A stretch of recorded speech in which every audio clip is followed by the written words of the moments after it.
Vicência, muito agradecida por nos receber aqui nesse lugar tão agradável, tão lindo, tão florido, e nos conceder esse bate-papo, vamos falar assim, né?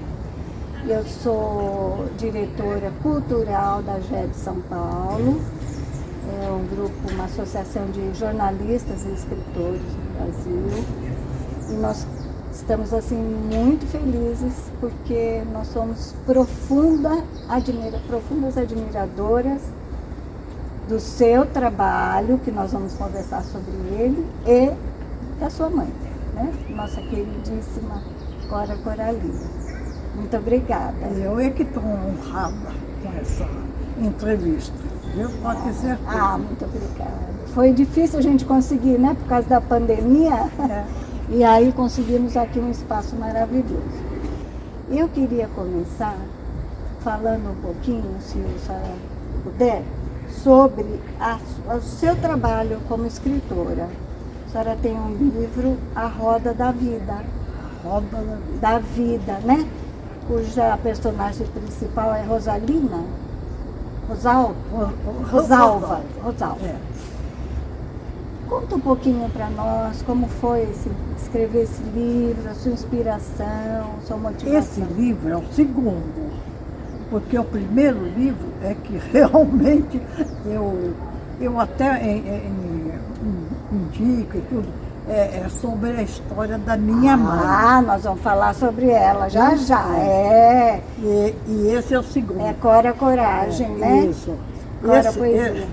Esse livro, eu estava muito impressionada com o problema do ebola. Sim. Lá na África. Porque todo dia aquela conversa de jornal, os palpites, as histórias. E eu então resolvi, vamos fazer um romancezinho, romance pequeno, né? E pondo o ebola como o principal. A personagem principal é ebola. Olha que interessante. Então eu desenvolvi e fiz, e está sendo bem recebido aí. Que ótimo, que espetáculo. Agora temos aqui, né, o fim da nossa pandemia também aqui, né? Eu não sei se é o fim, não. Oxalá, né, seja. Mas, né, são temas atuais, importantes. E fico incomodando a gente todo dia esse assunto, na televisão, no jornal, na revista. Então, é uma coisa que toca na gente também. Sim, né? E vamos dizer, até terapêutico escrever, né? Aliás, a escrita é muito terapêutica, muito bem. Isso aí. E aí, então, a senhora escreveu antes, em 1989, se não me engano? Foi. Cora Coragem, Cora Poesia. Cora Coragem, Cora Poesia. Isso. Então a senhora conta para nós um pouquinho. Porque quando a minha mãe faleceu, em 1985, eu falei, muita gente vai falar, escrever sobre ela. É melhor que eu conte, porque eu fui a caçula. Então eu tive ela muito mais para mim do que meus irmãos. Porque quando eu nasci, minha irmã, que me antecedia, tinha 15 anos já. Olha, a senhora é temporona da casa, né? Então eu tive minha mãe muito para mim. Foi diferente. Minha criação foi completamente diferente das outras, né? Porque elas foram criadas naquele tempo que ninguém dava palpite, o pai estava presente. Então, a minha mãe ela dava atenção muito aos filhos, mas foi diferente, né? Sim. Eu estava sozinha e era só para mim o tempo todo dela, né? E com isso eu falei, bom, alguém tem que escrever alguma coisa e eu vou fazer isso. Então eu me sentei e comecei a lembrar todos os fatos dela, o que ela contava. Agora, a história é um romance, porque eu digo, se fosse biografia, só ia interessar a biógrafos. Sim. A gente que estudasse a vida dela. Mas eu quis, eu sou muito esperta. Eu quis uma coisa que agradasse todo mundo. Muito bem. Então eu A fiz senhora um fez romance. uma ficção com fatos reais. Isso, os fatos são reais. Agora, como acontecer, Sei. a imaginação aqui funcionou, né? Espetacular. Isso Nossa. aí. E antes disso, a senhora escrevia também? Eu escrevi para jornal, É. eu escrevi também um pouco para que o jornal aqui de São Paulo, foi de São Paulo, eu de vez em quando mandava um artigo, porque eu fazia também um curso aqui que chamava... Oh, meu Deus, esqueci o nome. Já do veio, curso. É. já volto. E aí, esse curso me trazia muita informação, porque era um curso que ia todo dia, quer dizer, eram 2 vezes por semana. Mas cada dia era uma personalidade, alguém importante, que ia lá falar sobre ele, sobre o trabalho dele, qualquer coisa assim. Então era bem diversificado. Sim. E eu então aproveitei aquele tempo e pus alguns artigos no jornal. E também no interior eu sempre colaborava com o jornal. Sim. Mas assim, coisinha leve. Tá no sangue a escrita, né? Não sei, Vicência. mas eu me forçava. Como eu dizia, tá no sangue, né? E eu, enfim, a gente sabe que Cora Coralina escrevia desde muito novinha, né? Com 14 anos. Com 14 Ela anos. começou a escrever. E também era uma... A mãe não aprovava, ninguém aprovava. Porque trabalho, mulher, era para ficar em casa, aprender coisas de casa, fazer comida, fazer biscoito, fazer essas coisas, né?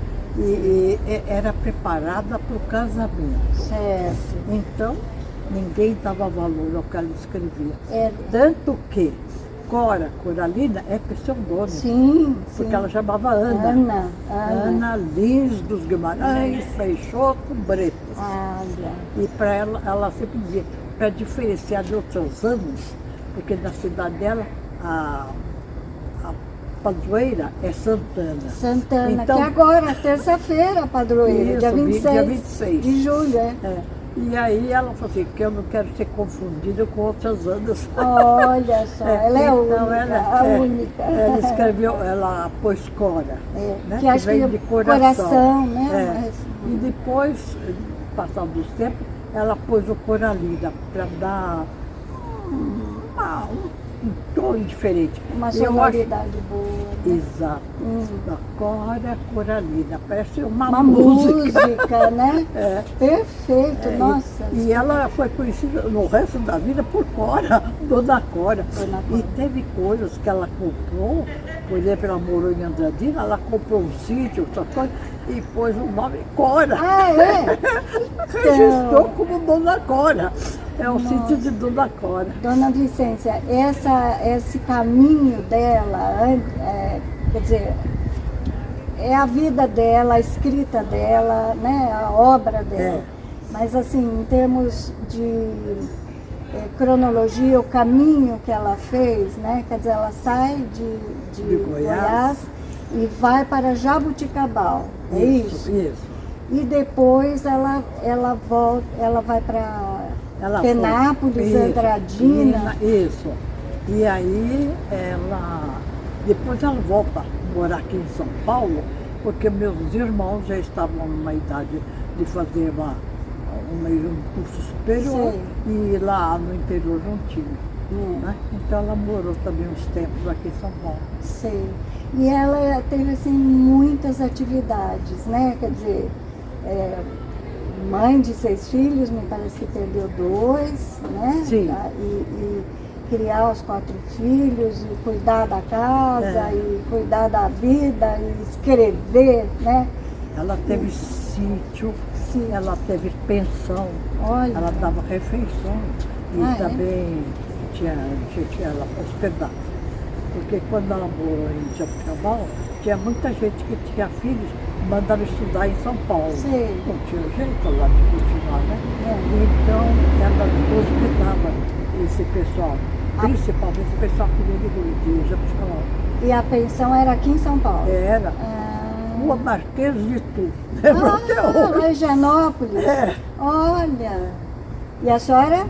Sempre E eu, com eu ela. pequena, né? Pequena, tem tudo isso aí. É. Que memória maravilhosa, É. que encanto. Então, E aí, então, ela ela faz... foi pro interior. A senhora sabe, só um parênteses, eu sou de Lins, eu morei muito perto. Eu de conheço você. Lins. Conhece Lins? Conheço. Terra quente também, né? Andradina é mais. Mas, Mas é... Então, e o nome dela é Lins, né? Na Lins. Que delícia saber que tem essa proximidade. Fomos vizinhas, vamos dizer assim, né? Mas, enfim, só viemos nos encontrar agora. Olha como a vida é, né?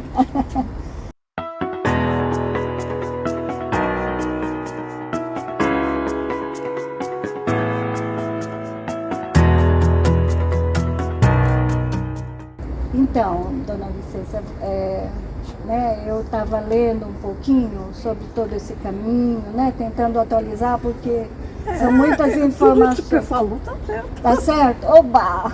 Fiz a lição direitinho, porque eu queria me atualizar. A gente conhece, sabe, mas... Agora, se pega a internet, você vai ter... Então, isso que Tem é. coisa errada aí na internet. Com certeza, É, muito. Inclusive umas poesias lá que foi que de Cora Coralina, não são. Atribu- São poesias bonitas, muito bonitas. É. Mas a pessoa não teve coragem de pôr o próprio nome. Sei. Foi lá de Cora Coralina, mas não são. Tem esse problema na Tem, internet, tem, né? Atribui, né? Então, tem. por isso que nós estamos aqui direto à fonte. É. Então, eu peguei uma frase de uma entrevista que acho que a senhora deu em algum jornal, por ocasião, se eu não me engano, dos 130 anos, Ah, sim. né? Que a senhora foi a Goiás, que ouviu foi. uma O cerimônia governador esteve lá. espetacular, E né? disse que o ano era ano de Cora Coralina. Olha só. Aí veio doença e o ano de Cora Coralina foi pro brejo. Ah, mas será, mas né? em Mas todo acho que é o caso. lado bom, né? Porque É. tanta batalha Mas nesse nem- ano nem da se fala. pandemia, esse Nem se- período, nem se fala. e acho que ela foi uma mulher exemplar nesse sentido, batalhadora, né? E adiante do seu tempo, Foi. enfim, né? Isso foi mesmo, viu? Foi, Nossa né? Senhora. Então, e Ela esse- escandalizava até ela gente da escandalizava. época. Que ótimo! Então, a frase que eu pensei, que eu gostaria que a senhora confirmasse, né? Vou ler aqui para não errar. Procure esperar. Que a senhora disse que é a frase síntese, ou ela mesma disse que é a frase síntese da vida dela. Vamos ver. Procure esperar todos os dias minha própria personalidade, renovada, despedaçando dentro de mim tudo que é velho e morto. Isso. É isso mesmo. Ela é essa frase dela, sim. Espetacular, É. né? Ela era assim, ela se renovava. Se renovando. Nada de ficar atrás das coisas que já aconteceram. Sei. Que é problema no futuro. Por isso adiante, né? Muitos. Despedaçando dentro de mim tudo que é velho e morto. Já passou, já morreu. Sensacional. Que sabedoria, né? Que Ela sabedoria. E ela estudou, assim, formalmente, até. Estudou nada. Meu Deus, ela estudou, acho Ela que teve 2 anos de escola primária. A professora dela, ela até fez um poema muito bonito para a professora dela. Essa professora tinha sido professora da mãe dela. Olha! Imagina como era velhinha. Sim, né? sim. E era aquela escola do antigamente, né? Começo do século passado. Isso, o que ela aprendeu? A somar, dividir, multiplicar e ler, né? E ler até o segundo livro, não era o segundo ano, o segundo livro. Ah, segundo livro. Tinha o primeiro livro, o segundo livro. Até o segundo livro. Aí a mãe, com aquelas ideias do antigamente, chega, já sabe muita coisa. Agora vem aprender as coisas dentro de casa. Olha. Que era a hora de preparar para o casamento. Mas olha, claro, era o momento, era o contexto da época. Mas vamos falar uma coisa, as ferramentas principais ela ganhou, ler e escrever, Sim, né? sim. E aí ela Tudo que caía na mão ela lia. Ela lia, né? A mãe tinha lá, recebia um anuário todo dia, todo ano. Antigamente um anuário que dizia, nesse anuário dizia tudo.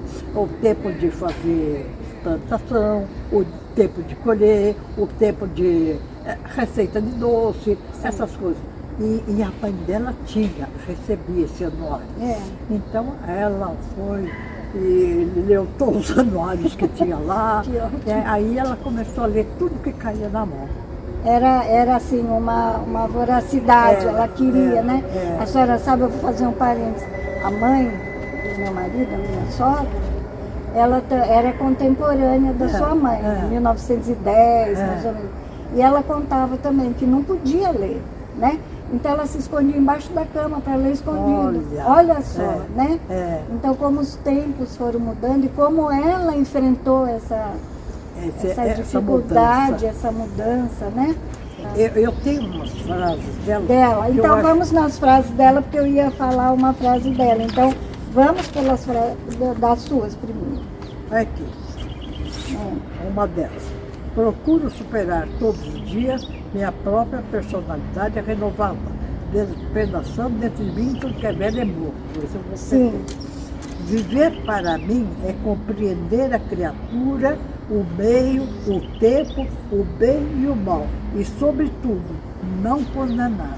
Olha, não julgar. Velho é aquele que se ilude, que a idade é juventude, e jovem é aquele que sabe envelhecer.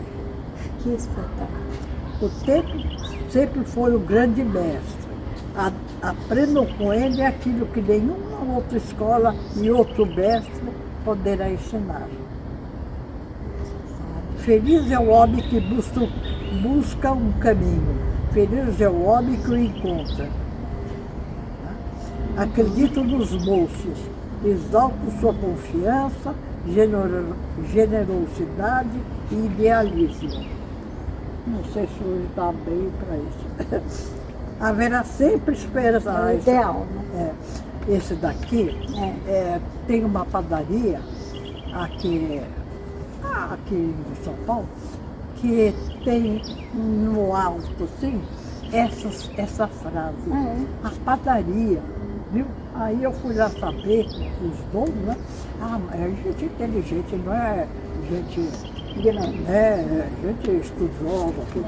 Haverá sempre esperança de paz na terra, enquanto houver um semeador semeando o trigo e um padeiro amassando e cozendo o pão, enquanto houver a terra lavrada e o eterno e obscuro sabor pacífico do homem. Está escrito lá. E está lá o nome dela. Sim. Ótimo, deram. Em letras garrafais. Espetacular. Assim. Que lindo, muito lindo. Hoje nós temos que achar a poesia na realidade da vida. E a vida toda é uma poesia. Bonita, né? Sou a cigarra cantadeira de um longo estio que se chama vida. Minha vida, removendo pedras e plantando flores. Adoro essa. Nossa, todas são belíssimas. Que seleção primorosa, espetacular. E essas frases, todas estão no meio dos escritos dos dela. escritos no papel de pão, no jornal, no envelope. Tem também, né, falando dessa voracidade dela e dela escrever poesia e ela trabalhar os temas do cotidiano, da natureza, né? Enfim, é espetacular. Todas nós nos identificamos muito com ela, né? Que apesar da gente estar em outro século, ainda é muito complicado, né? Para a mulher, para divulgar a escrita, enfim. E E quer queiramos, quer não, nosso cotidiano é permeado pela comida, pela cuidar dos filhos, né? Que é esse o tema, né? O amor, enfim. Mas tem uma fala dela também que eu fiquei assim encantada, né? Porque como a senhora disse, eu acho que assim, já ouvi algumas observações também de que o conteúdo dela, né, ela se preocupava muito mais com o conteúdo propriamente do que com a forma, né? Até porque ela não teve tanto essa Estudo. técnica, Não, né? Quer dizer, algo absolutamente dela, intuitivo, né? E ela tem essa frase. Autodidata. Isso, e ela tem essa frase. A poesia nasceu comigo, eu não a procurei. Isso. Espetacular, né? Isso eu sempre, quando ela autografava livros, né? É que geralmente essas frases apareciam. É que ela falava. Era nesses momentos que vinham, né? Muito bonito. Quer dizer, era um dom. Essa frase está no livro dela, logo no começo. Essa poesia.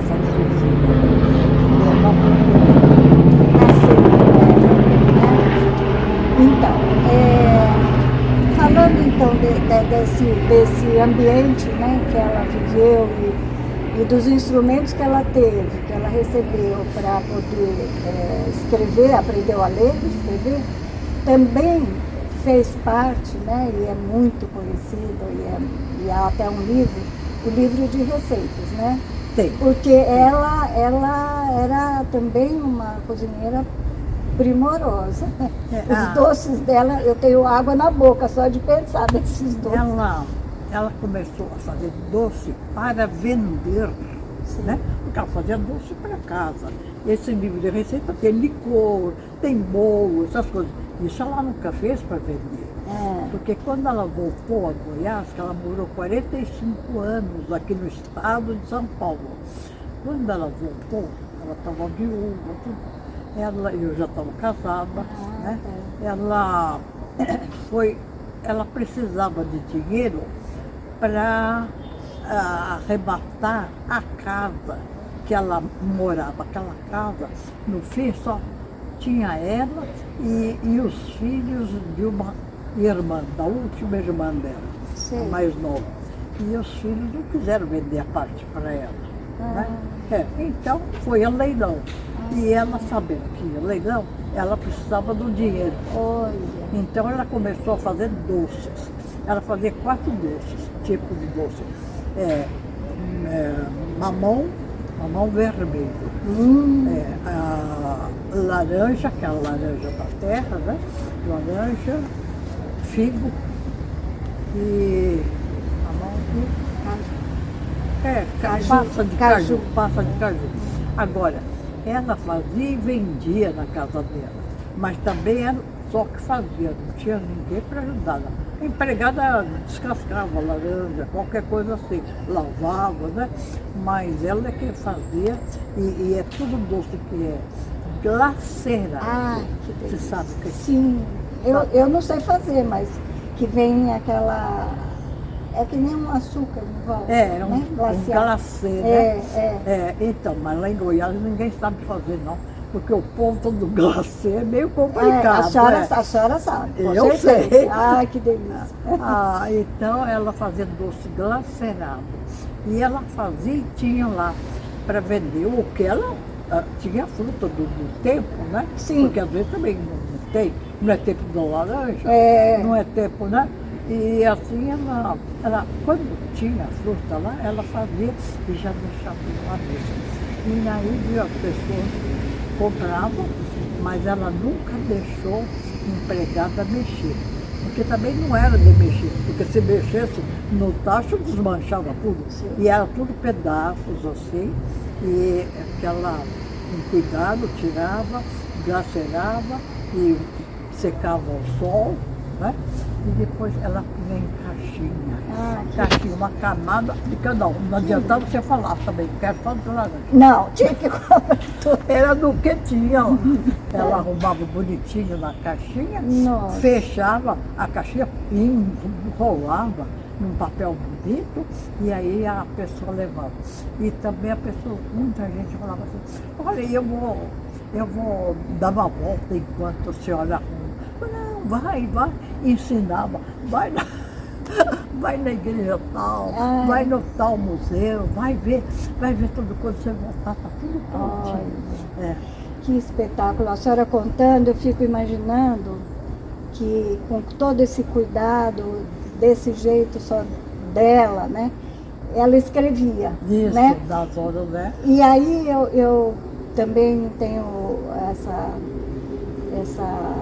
informação, vamos dizer, né? Sei que ela escrevia entre panelas e fogões, né? Porque era o ambiente que ela estava, né? Mas ela tinha um momento que ela... Não, a senhora podia falar um pouquinho para nós? Qualquer hora era a hora. Ela recebia todo dia o jornal lá de Goiânia. Sim. Então ela tinha um lugarzinho na sala onde ela sentava e ali ela lia o jornal, tinha uma mesinha do lado, e aí recebia as pessoas ali. E a coisa mais engraçada, ela recebia o dinheiro e ela punha no meio do jornal para depois tirar e fazer o que ia fazer com ele, né? Quando nós chegamos lá, que ela tinha morrido, resolvemos dar uma espiada nos jornais. Os jornais estavam tudo acumulados num lugar lá, cheio de cupim. E aí nós fomos lá mexer, achamos um monte de dinheiro assim, que já tinha perdido o valor. Já era de outra... Tinha perdido o valor. Era um hábito dela, ela punha ali. Ela esquecia. Quer dizer, voltando um pouquinho, dona Vicência, com os doces ela comprou a casa. Comprou. Tá. No dia que foi ao leilão, meu irmão estava lá, e eu só tinha um irmão óbvio. E ele estava lá e foi com ela até o fórum, né? E arrecadaram. Então, ela pagou a parte, os sobrinhos não podiam, era muito dinheiro para eles. Sim. Né? Então, ela já tinha todo esse dinheiro guardado, arrecadou. E depois, sabe o que ela fez? Deu para os filhos, passou em cartório. Que hoje essa casa é um museu. É um museu, né? Depois que ela morreu, meu irmão, conversando com a outra irmã, que ainda era dona também do pedaço dela, resolveram vender a casa para o governo, né? Tá. Hoje o museu, ele tem todas as coisas dela, mas as coisas pertencem à família. Sei. Nós não doamos, sei. Viu? Tudo que tem lá pertence à família. Sei. E quando tem qualquer coisa, a família tem que ser avisada. Consultada, Mas tudo bem, hoje está muito bonitinho o museu. Tem uma diretora desde o começo. Sim. É uma diretora, essa diretora ela é professora lá na faculdade e foi muito amiga da minha mãe. Quer dizer, a idade é muito diferente. Sim. Mas era uma moça naquele tempo que passava lá na casa da minha mãe, via se ela precisava de alguma coisa, outra coisa, conversava, né? Dona Vicência, queria voltar um pouquinho quando a senhora disse que ela... Então ela lia muito e aí a senhora percebia em que momentos que ela parava para escrever. Ela escrevia como a qualquer hora. A qualquer hora. É isso que eu estava falando também. Ela lia o jornal e conforme o que ela lesse, às vezes davam escrever qualquer coisa sobre aquilo, ou baseado naquilo. Sim. Né? Então ali mesmo ela já rabiscava para depois desenvolver. Ou então à noite ela acordava, também com uma ideia, qualquer coisa, ela acendia a lamparina, que ficava ao lado da cama dela, tinha luz elétrica.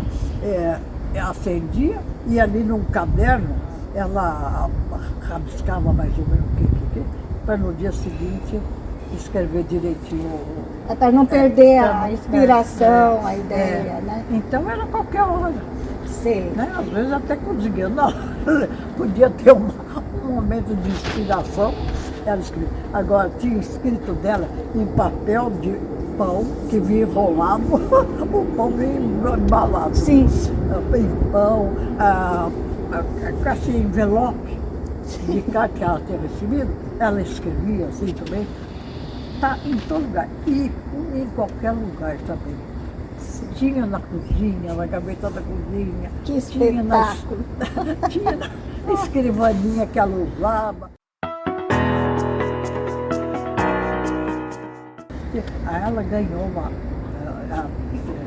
conhecido dela, a escritor e crítico de escritos, né? Ele foi visitá-la e ela contando a história dela, né? Ele falou assim, eu vou mandar para a senhora uma máquina de escrever. Essa história é maravilhosa. Mandou a máquina, viu? E então ela foi, 70 anos ela tinha, ela foi aprender a escrever. Aí, espetacular. aí ela ia lá, aqueles mocinhos todos da escola de datilografia, e ela aprendendo também. E ela, o dedo já está meio enferrujado. Mas ela chegava em casa e, como ela tinha máquina, ela batia também, ela fazia para ver qualquer coisa na máquina. E então eles ficavam admirados, porque eles não sabiam que ela tinha máquina de escrever. Ela treinava escrevendo os próprios textos. E assim ela começou a passar a máquina de escrito dela. Então, queria voltar um pouco no tempo, quando a senhora então fala, né, que tinha papel para todo lado, que tinha lugares na cozinha, enfim, né, me faz lembrar grandes escritores mesmo, né, tem esse assim que eles funcionam. Por exemplo, Fernando Pessoa, né? Também tem papel para todo lado, tem um acervo enorme de papelada que ainda está sendo pesquisado e editado, né? Eu imagino que a sua mãe também, né? Tem muito, esse material ainda possa vir a ganhar luz. Tudo comigo. Que bom. O que tem está comigo. Eu só mando para o museu o que já foi editado. Tá. E eu tenho, então, na minha casa, tudo em pasta. Pasta de poema, pasta de discurso, pasta de homenagem, né? Tudo separadinho. A senhora é guardiã desse material. Isso. Então, quando precisa, aqui a editora, quase todo ano, publica um novo livro dela. Certo. Né? Porque ainda tem material. Tem muito material, né? Então, isso que eu queria conversar também com a senhora, mas eu queria voltar um pouquinho lá no comecinho, com as amigas, quando ela escrevia e editava em jornal, né? Tem um material, né, que ela fez depois, antes de editar o primeiro livro, né? Sim, elas mandavam em Goiás, não davam não dava valor à mulher. Então tinha umas amigas dela que também gostavam de escrever e elas fundaram um jornalzinho chamado A Rosa. A Rosa. Ele era cor-de-rosa, papel cor-de-rosa. Olha. E só tinha umas 2 ou 3 folhas, né? Mas durou umas 4 edições só. Mas foi o suficiente para... Mas... E aí ela começa, então... E aí também ela mandava para jornal do Rio de Janeiro, né? Tinha jornal no Rio de Janeiro que publicava as coisas de Goiás. E o pessoal de Goiás combinava, né?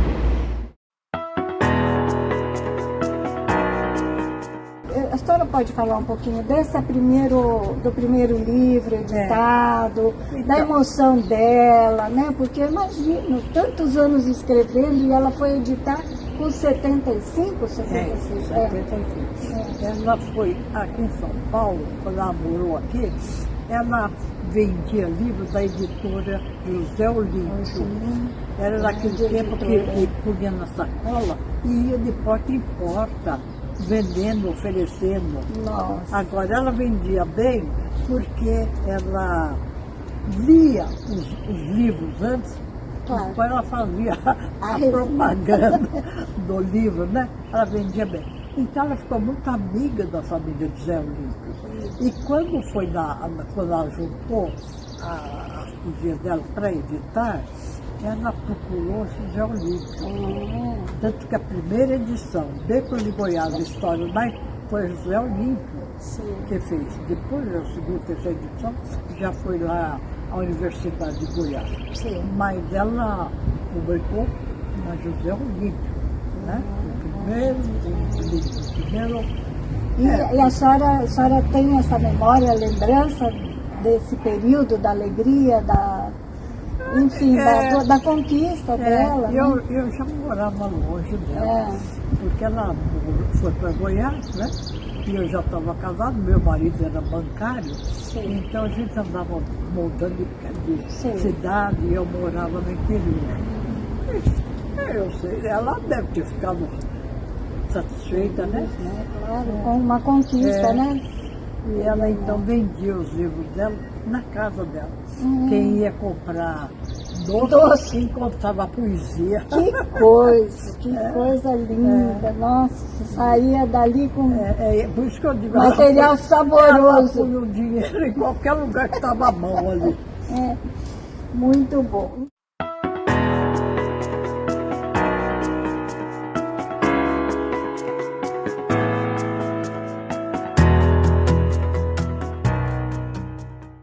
Que é essa história do prato azul pombinho, da quebra do prato, né?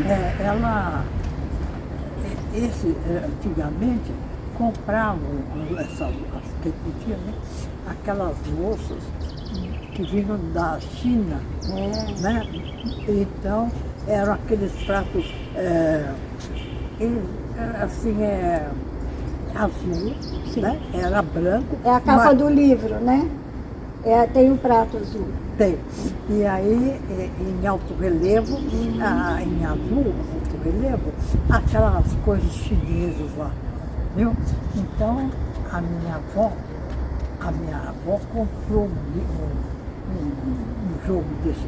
Eram 100 e tantas peças. Nossa, uma baixela. Ficou 2 meses até chegar em Goiás. Sim. Viu? Porque metade era um carro de boi, né? E aí, devagarzinho, com o tempo, os pratos usados, né? Foram quebrando, né? E no fim restava um só. Né? E aí é que conta a história que o prato amanheceu quebrado e que puseram a culpa nela. Porque ela era mais desastradinha, mais assim. O que ela teve que fazer? Usar. Cavava, arrumava o portão e amarrava um pedacinho da louça para a criança sempre lembrar. Olha então, só, era um jeito da criança não esquecer. E ela há muito tempo usou aquele caquinho no cordão, né? Então ela conta a história do prato do pombinho, porque a avó olhava assim o desenho e contava, a bisavó, contava para ela, a princesinha Liu encontrou com o príncipe, tal coisa, eles fugiram, fugiram para esse lugarzinho aqui, tinha uma tendinha, qualquer coisa, com 2 figurinhas, né? Ela contava. Quer dizer, isso era a avó dela, sua bisavó. Isso. Quer dizer que essa criatividade, né, de olhar uma imagem e inventar uma história, está aí, né? Está no sangue mesmo, né? Vem de longe. Então, esse prato do pombinho é isso. É bonito, e aí, né, tem uma pergunta que uma das nossas colegas pediu que eu fizesse, que é o seguinte. Quer dizer, a senhora lendo os textos dela, a senhora vê a sua mãe. Quer dizer, ela retrata, ela né? Era ela ali se colocando, né? Otimista. Eu acho que quem escreve põe um pouco de si no seu Não tem como, né? Não tem como, é autor da obra, né? Vai pôr a sua ideia, o seu pensamento, mesmo que seja uma forma muito diluída, muito que ninguém está sabendo muito, mas você põe. Claro, né? Como você né? Você como o negócio meu do coebola lá, era o que eu senti na ocasião. Eu fiquei abismada com aquela negócio de... Aquilo me incomodou. Claro. Por isso eu fiz. E aí eu fui procurar mais coisas sobre Ebola, né? Sim, saiu esse livro, né? Maravilhoso. Então, os Poemas e Becos de Goiás, Histórias Mais, que foi em 65. Meu livro de cordel, em 76, né? Agora o ano é um...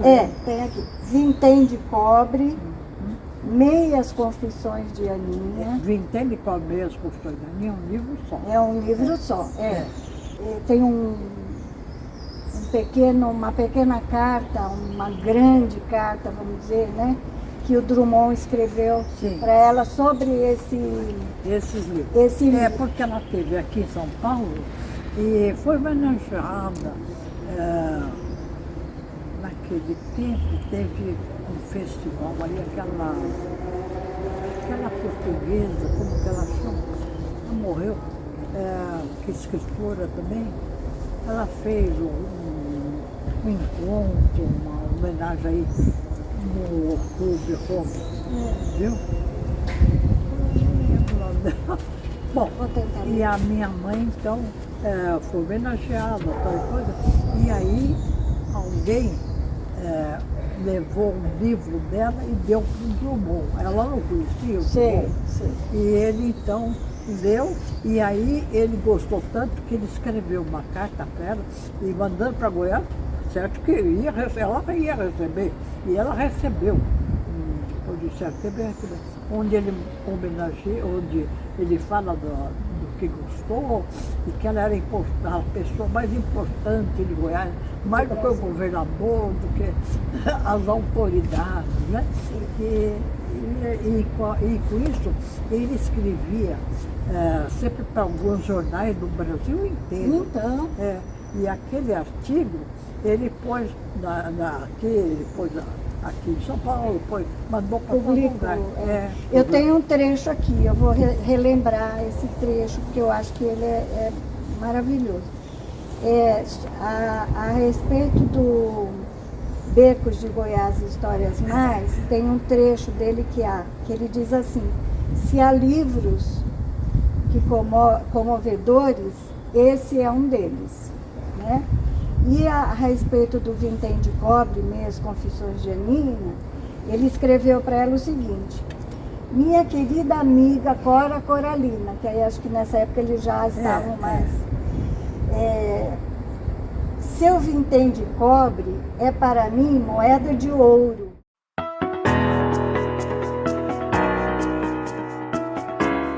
E ela ganhou vários prêmios, né? Juca Pato. Ah, sim, o Juca Pato aqui.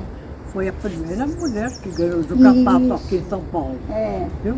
E ela foi homenageada aqui.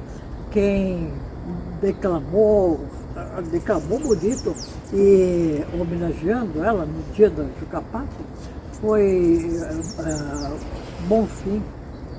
Então a senhora estava dizendo que na entrega do Juca Pato, quem declamou a poesia dela foi o Paulo Bonfim. Declamou para ela. Para ela. Fez uma poesia para ela. Tá. E também, quando eu escrevi um livro sobre a vida da minha mãe, eu fui até o Paulo Bonfim, ele era lá no fórum, na cidade.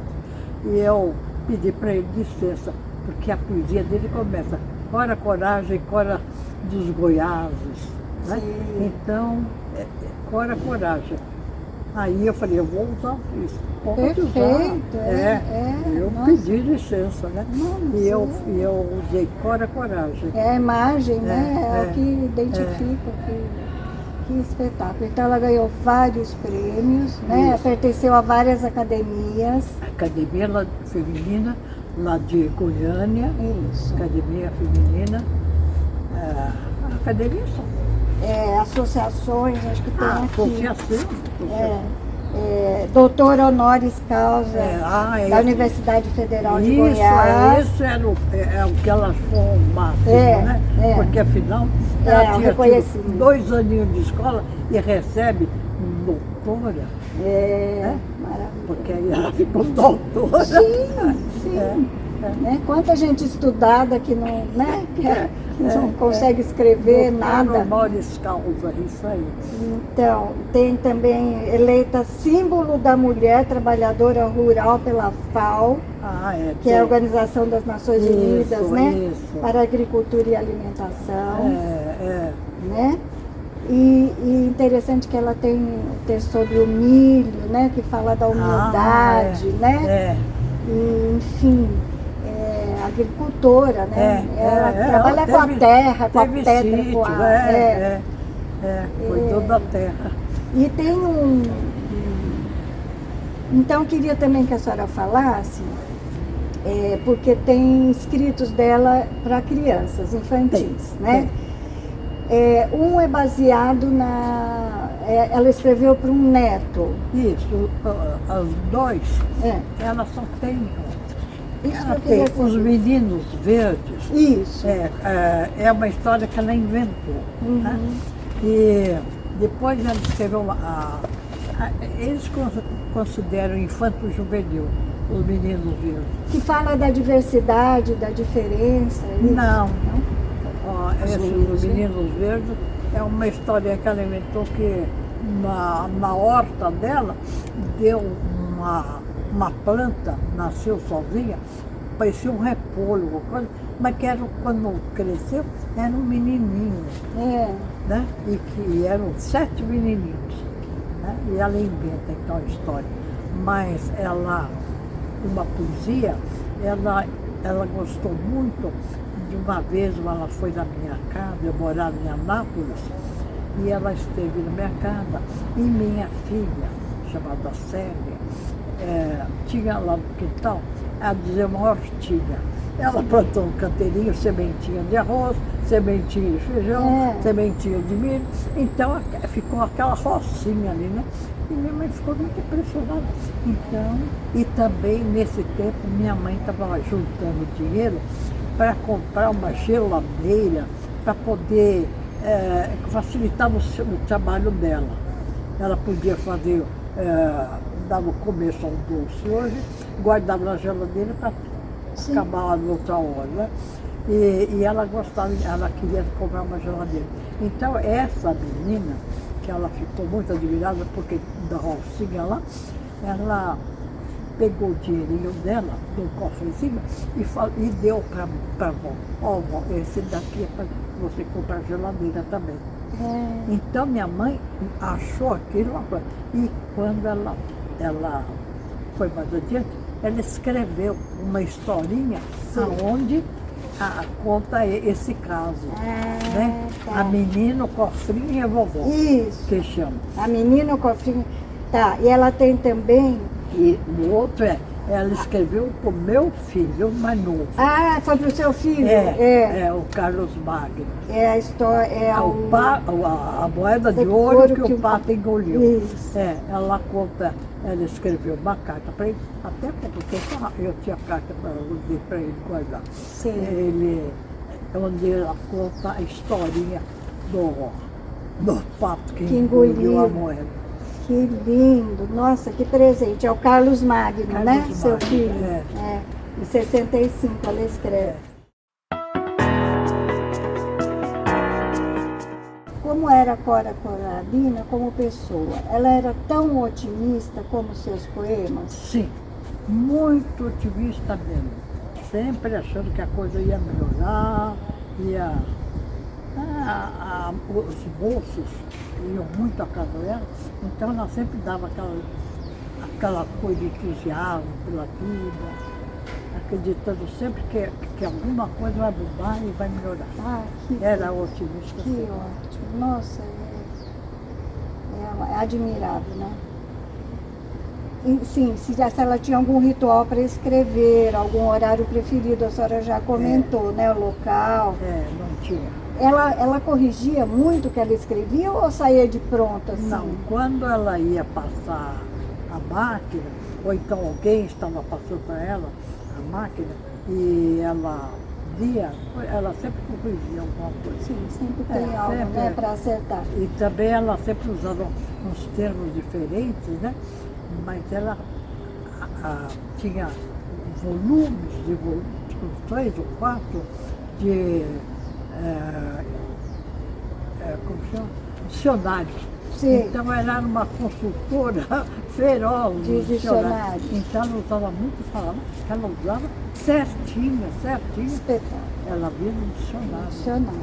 E ela tinha algum autor preferido que a senhora tenha? Isso eu não lembro. Não, ela lia tudo. Não tinha assim nada que marcar. Jorge Amado teve a casa dela, deu livro para ela, essas coisas. Ela gostava também da literatura dele, ele contou todas aquelas coisas da Bahia, né? Era muito de Bahia, né? Sim. Mas não que Ela Goiás, ele Bahia. Que mosaico maravilhoso, né? Gente falando do Brasil e são tesouros.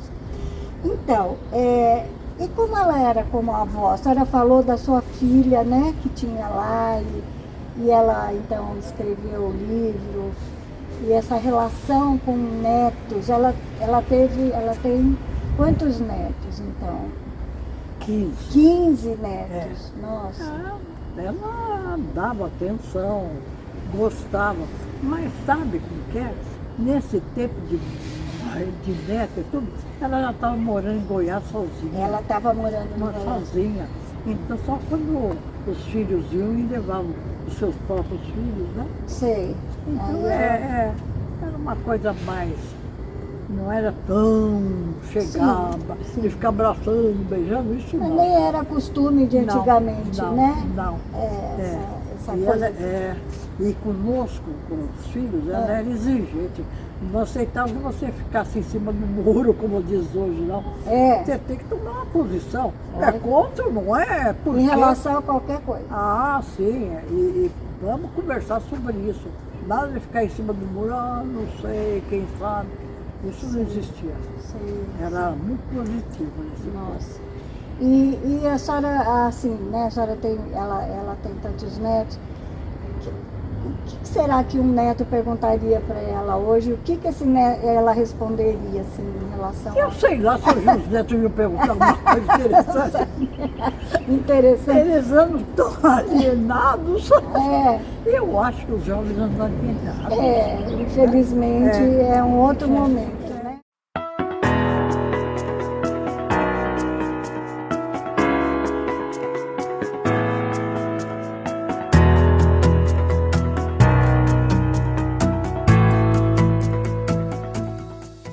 Se ela vivesse nesse momento, né, 2023, 2022, com internet, com nem isso que a senhora falou, as pessoas estão mais alienadas. Como a senhora acha que eu acho que ela estava aí a par de tudo. Estaria na internet, não que ela fosse usar os aparelhos que nós temos, mas a conversa, as visitas que levavam as informações para ela, muito informada ela era. Então ela ia participar de tudo, mas sem tomar um partido, eu não sei, não faço ideia. Sei. Que hoje a vida está tão diferente, tão conturbada, né? Aqui no nosso país, então está muito difícil a gente, né? Mas então, é tão bom ouvi-la falando sobre ela em relação aos jovens, ou às gerações, né, mais novas, porque talvez ela nos animasse, né? Sim. Nos encorajasse, né? Porque ela era otimista, como a senhora falou, e ela vai passar. Corajosa. Isso vai passar, esse momento vai passar. Então eu gosto de ficar com essa imagem, né? Porque é um dado que a senhora trouxe que ela fazia isso. E acho que a gente pode se inspirar um pouco na senhora para ter essa resposta também. Porque a senhora, né, está aqui antenada, ligada, fazendo a sua vida, a senhora mora só. Moro sozinha, né? adoro morar sozinha. Ai, dirigiu até recentemente, que eu sei, né? Sim, faz pouco tempo que eu vendi meu carro. Então. Vendi porque eu já estava preocupada em sair com ele e não ter um lugar para estacionar, para deixar na rua, eu não queria. E eu sempre tive carro novo. Sei. Porque eu tinha cada 3 anos eu trocava de carro. Porque eu tinha medo que me acontecesse alguma coisa na rua, alguma coisa, e fosse à noite. Então eu estava usando já pouco, né? Eu falei, vamos ver. E foi bom, até aluguei minha casa.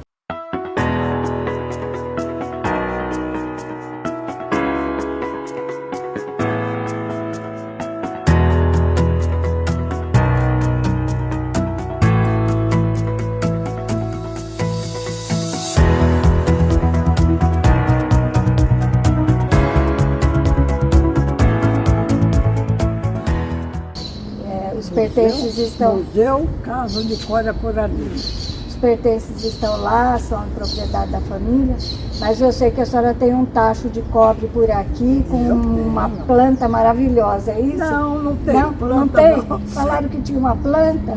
Não, ela, a vida inteira, ela cozinhou, aliás, fez o doce em tacho, tacho de cobre. Então ela comprava aqueles tachos, que gente que tinha tacho faltando a alça, tacho furado, e ela mandava tudo consertar uns ciganos numa cidade perto. Tinha um acampamento cigano e eles consertavam. E então ela comprou, ela foi comprar devagarzinho um tacho para cada filho. E depois os filhos todos ganharam, aí um tacho para cada neto. Era lembrança dela e de trabalho, né? E coisa de trabalho. Então todo mundo tem um tacho. E eu tenho um. Meu é meio pequeno até. Que lindo, nossa, muito significativo esse presente para cada um da família, né? É o sinal da luta da vida. Da luta. Foi né? Trabalho. Através do tacho, dessa mistura, dessa alquimia. É um trabalho. E alquimia com os ingredientes e com as letras, né? Que ela foi misturando e fez. Que herança maravilhosa, que legado. Parabéns, fico muito emocionada. E o tacho, o que eu tenho, ele tinha um furo embaixo, e o cigano lá misturou com ouro. Porque com cobre para pôr direitinho. Nós trabalhamos feito. Os ciganos lá fazendo tudo direitinho, né? Nossa. Quando era aquela alça, estava arrebentada, eles põem a alça bonitinha também, de cobre. Né? Espetacular. Nossa. Então, ela deixou esse um legado de trabalho. De trabalho, enfim, né? A literatura, uma das brasileiras, né? Mais, enfim, expoente, conhecida, reverenciada. E nós sabemos que em algum momento ela voou com os anjos para o céu, né? Foi embora. Né? Mas ficou aqui todo esse presente para todos, né? E tem um texto também dela, que é o meu epitáfio, né? Então ela diz: não morre aquele que deixou na terra a melodia de seu cântico, na música de seus versos. Né? Só tem esse pedaço? Eu tenho só esse pedaço. A senhora pode? Não, eu tenho só esse pedaço. A senhora continua? Quer continuar? Não, eu não tenho todo. Não.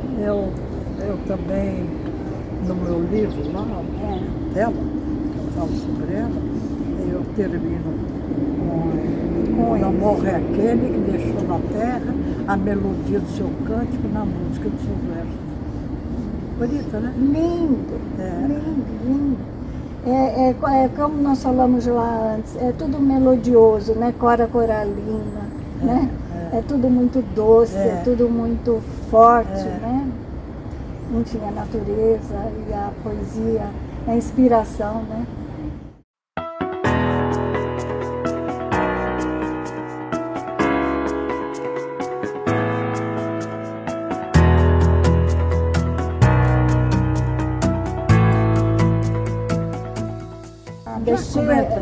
precisa muita coisa. Talvez a gente tenha que conversar outras vezes, se a senhora Não, mas foi muito bem. O seu, como chama? A minha cola? A sua cola aqui funcionou direitinho. Enfim, né, tenho, só para terminar, uma outra frase dela, que eu acho que tudo é renascer, é renovar, né? E ela diz, recria a tua vida sempre, sempre, remove pedras e planta roseiras e faz doces. Isso. Recomeça, né? Recomeçar. É recomeçar a cada dia, né? A cada momento. Então eu preciso agradecer imensamente a sua disponibilidade, a sua simpatia, a sua jovialidade, a sua alegria. Eu não tenho nem palavras, acho que vai merecer depois que a gente faça um texto e encaminhe para a senhora.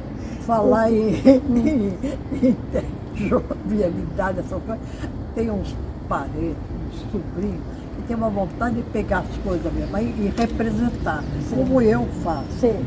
Né? Porque quem vai escolher poemas, essas coisas, sou eu, que da editora, a editora aqui em São Paulo, né?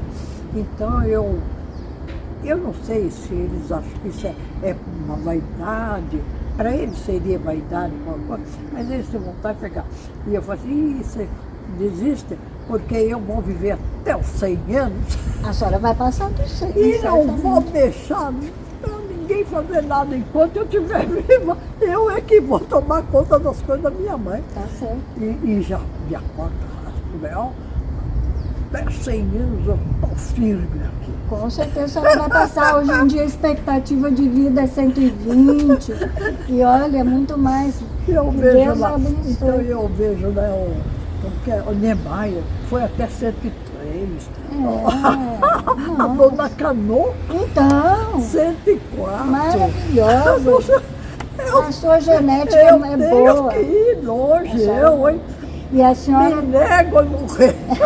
Que ótimo. Como eu disse acho a vida muito boa. Como disse uma pessoa que eu conheço, falou, eu vou dizer assim no meu epitáfio, fui sob protesto. Eu também vou fazer isso. Uma coisa, a senhora está certíssima, a minha opinião humilde aqui. A sua mãe cuidou da senhora, agora é a vez da senhora cuidar das coisas da sua mãe. Até isso. Quando a senhora decidir. Isso. Não é? Cuidar das coisas dela e de mim. Sim, sim. Que eu vou... Não deixo ninguém entrar na minha vida, não. Ninguém dá palpite, não. Imagina, filho dá palpite na minha vida, mas nem morta. Ai. Quer dizer, quem sabe quando morre? Né? Eu é que sei o que me interessa, o que eu posso fazer, o que eu gosto de fazer. Sim. Hoje eu vivo para mim. Perfeito. Né? Então, e falando nisso, a senhora continua escrevendo algumas coisas, né? Sim. E pretende publicar, pretende organizar. Olha, eu queria, só para encerrar mesmo, dizer que nós lá da Associação das Jornalistas e Escritores de São Paulo, que pertence a essa grande Associação de Jornalistas e Escritores do Brasil, estamos de portas abertas a qualquer hora que a senhora queira nos visitar, que a senhora queira participar de uma reunião. A gente vem buscá-la, viu? Normalmente as reuniões são na casa de uma das... porque a gente não tem uma sede, né? Inclusive aqui no Jabaquara é onde nós estamos nos reunindo, é muito perto, para que a senhora possa tomar um café, um chá conosco, assim que, né, as coisas estiverem. Muito obrigada. E se quiser se associar à nossa AGEB, será uma honra imensa. Muito obrigada. Viu? Só vamos continuar conversando e vamos manter esse contato. Com certeza. Agradeço muito esse domingo tão prazeroso que a senhora proporcionou a nós aqui. Muito obrigada, eu também gostei muito e me sinto muito honrado. Muito honrado mesmo. Ah, que emoção. Então a honra é recíproca. Muito obrigada, viu? Obrigada pela lembrança. Nós vamos tirar umas fotos aqui.